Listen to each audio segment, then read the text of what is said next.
I am genuinely stumped on how to review Byzantium by Neil Jordan.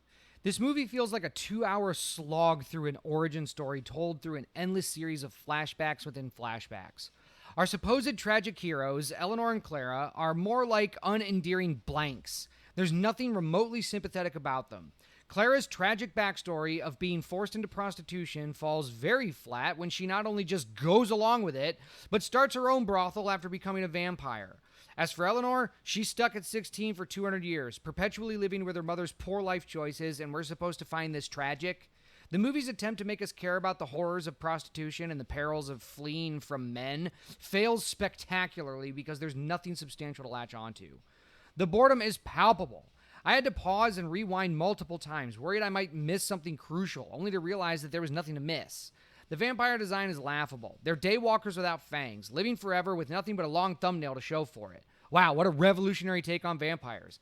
I guess I could just make a zombie movie where the zombies walk upright, chat with you, and only munch on brains at lunchtime. Visually, the movie's great. It's the only redeeming quality. But even the beautiful cinematography can't save it from the flat, stilted storytelling. There's simply nothing here. It's not bad enough to have fun tearing it apart, nor is it good enough to find anything worth praising. It's just so mind-numbingly dull that calling it a movie is only justified by the fact that you press play. So, what are we supposed to do about movies like this?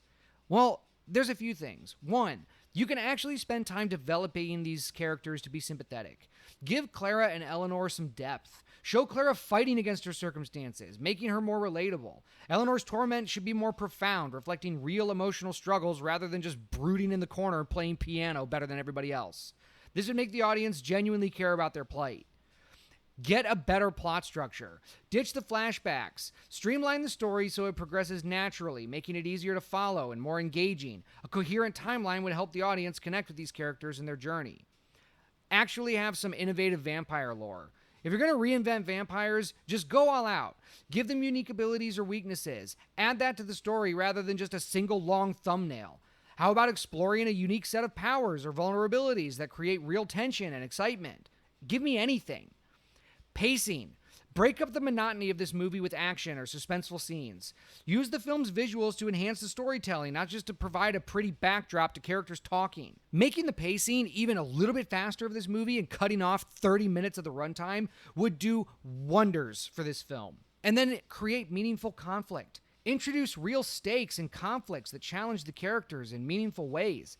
This would provide more opportunities for character development and audience investment. Show Clara and Eleanor facing dilemmas that force them to grow and change. By addressing these issues, Byzantium could transform from a tedious watch into a gripping, emotionally resonant film. As it stands, the movie is a beautifully shot, lifeless drag that only serves as a reminder of what could have been.